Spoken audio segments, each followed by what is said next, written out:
It's time for another Dice Tower review with Z. Garcia.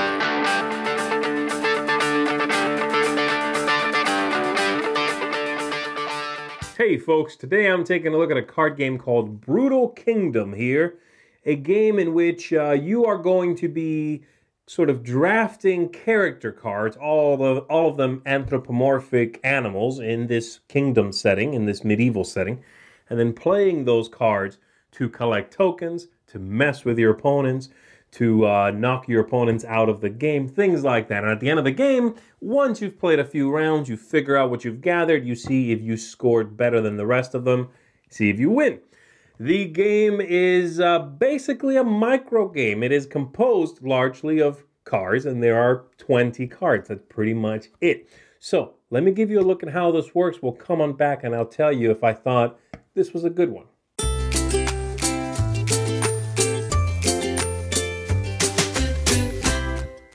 At the end of the game, players are going to score victory points from these tokens. Whoever has the highest score, of course, is the winner of the game. Each of these is 1 point. You get these for attacking. These are just threes. They're just to make change with the ones. And then these kinds of tokens here at the end of the game, for each one of these, you are going to score as many points as there are left in the pool that were never taken. And so if they're all taken but 4 of these green ones, for example, each green one is worth 4 victory points. Make sense? So, how does the game play? You are going to, each of the 4 rounds, you're going to shuffle up the lighter cards here, and each player is going to get 2 of those cards. And so everyone around the table gets 2. The 2 remaining are simply set on the table, set aside. Everyone looks at their 2 cards, which look like that. Quite large and stunning. And you are going to pass one to the player on your left. And so I would pass that, this player would pass one, this player would pass one, this player passes me one.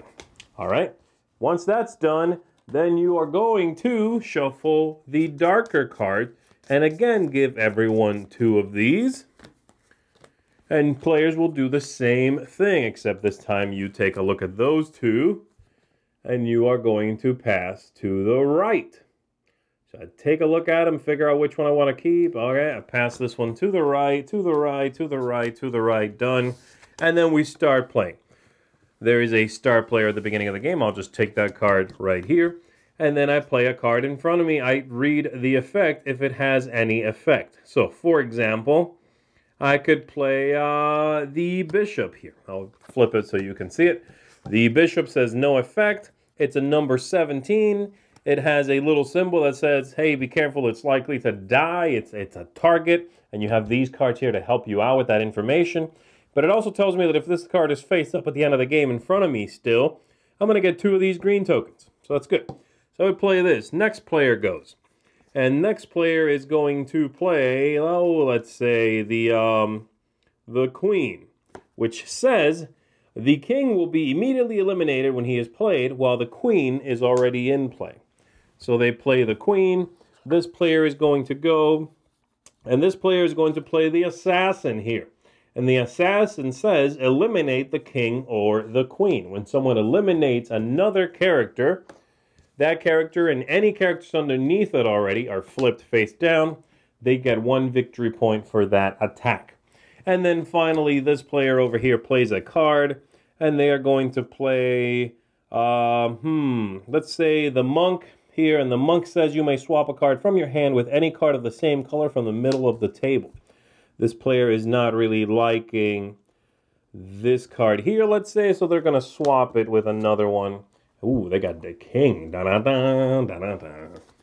They got the king. That's it. Now, we check who's got the highest number at the table. It is the bishop, so I will retain this starting player card, and I play another card which will then cover up the bishop. And so I could play, let's say, the wizard here, like so. And then this player will play a card, and this player could play, let's say, the black knight here that says no immediate effect, but if at the end of the game you get no tokens, you can instead get any 1 token you want. And it's looking like that might happen, seeing as to how their 1 character died already. Now, they could have held off on this and been a little more certain that they're not getting anything, then play the Black Knight and guarantee a token. But again, that all comes down to the strategy and the timing of all of this, right? This player is going to play this one here. It's the Intriguer, and it says swap the Intriguer with the highest current character on the table. So they're going to play that, and they swap it with the Wizard. And then this player is going to play a card, and they will play, hey, the King. Why not? There's no Queen showing anymore. So they'll play the King. That's the highest card at the table. They take this, and they immediately play another card on top of it. This is going to continue. Let's just say that these are all played like this. And I'll just take a look at these two characters for now. Once the 4 cards have been played, you still need to divvy this out. Let's say the highest player was over here, okay? And then everyone gets whatever they're supposed to get. And so in this case, this player here gets 2 of the yellow tokens. They get 2 of the blue tokens for this card, and 1 green for the monk. All right? If anyone played a specific character card, they would have been able to put one of these tokens, any one of them, on the chapel here, which locks it. That means that can never be taken, which means that that color will never be completely worthless, which can happen. If this pile is completely depleted, those are worthless. And so if you play the Saint card, I believe it is, you can do that. If no one did that, however, you simply put a token on here to keep track of the rounds. You shuffle up, you start again. All right? And again, you pass a card this way, you pass a card that way. You keep going until at the very end of the game, full rounds, you figure out what your score is, adding up tokens for attacking the other players, and these worth whatever is left in the pool. And that's the game. So what I'm going to do is I'm just going to give you a quick look at some of these cards so you have an idea of the kinds of effects you can expect to see in the game. These are all of the character cards you get in the game, and I'm going to be going through them fairly quickly here, but I can show you them all because there's not that many. Charlatan brings people back from the dead. Black Knight might get you some tokens later on. Courtesan's going to manipulate some cards. Clairvoyant's going to let you look at some cards. Poisoner here is going to eliminate specific characters. So is the Berserker. The Executioner announces someone for later, and they might die if they show up, okay? The Assassin, King, or Queen killer here. Druid, the Monk, and I'll let you take a look at those. We have the White Knight. We have the Intriguer that you saw in action in the overview. The Witch and the Abbot. There you go. We have the Queen over here and the Wizard for no effect. They have quite a strong card there because of all the tokens they get. Bishop, no effect as well, and the King. And then finally the Saint here. That is the one, as I said in the just a moment ago, that lets you put a token out there and lock it. And then the Inquisitor. That is a 20 or a 0. When you play, you decide if it's low or high, if you want to lead the next trick or the next round or not. That's up to you. So that's it. That's all the cards. Hopefully that gives you an idea of how the game works. Let's go back up top. Let me tell you what I think of it. So there you have it, Brutal Kingdom. First thing I'll say is I really like what they've done here with the look of the game and with the theme of the game. There's a lot of intrigue, a lot of you know, that whole court betrayal thing is here in spades, and I like the whole animal anthropomorphic thing is working for me. And plus, they're technically very well done, these drawings. So I like that. I also like the large format cards.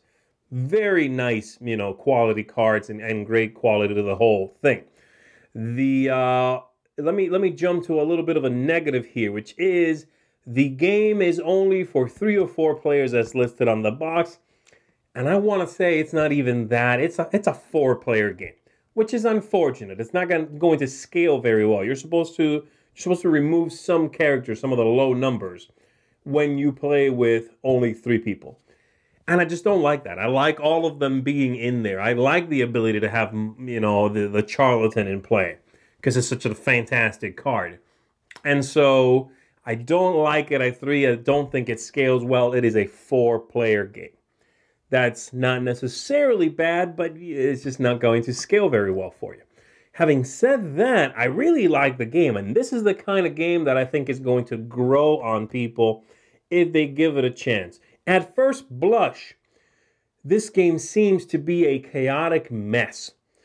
It's a take that game, right? I mean, that's how it comes across. It's well, if I draw this card and you play that, well, I'm just going to nuke that. This is so random. But that feeling goes away as you become familiar with the characters and what they do, which I think is a hurdle. I get that. But after like a game or two, you're going to be there. And as players utilize that passing mechanism to their advantage, it almost feels a little bit like a trick-taking game with powers, right? It even has the star player jumps to the highest card thing, which is kind of like winning the trick. And so in many ways, this, I think, is going to appeal to people that enjoy trick-taking games, that enjoy that kind of feeling, and that like games like Love Letter, games like that, where you are trying to go for a gotcha moment or manipulate what you're holding in order to suit your needs right now. On top of that, you've got that really cool scoring mechanism where the more tokens you've got of a color, the weaker you are making that color when it's time to score. And if I see you have a bunch of them, I might even try to empty that color out completely so that they're worthless. You know, there's tactics there. And so this is one that really grew on me the more I played. You know, I read the rules and I was thinking, okay, this is going to be tough to figure out because all the characters seem like a random collection of mechanisms. But not so. This is carefully constructed. And I think that's apparent once you've played it a few times. So, I do recommend it, obviously for 4 players, as I said, and if you are okay with games that are very confrontational, because that's going to be a big part of this.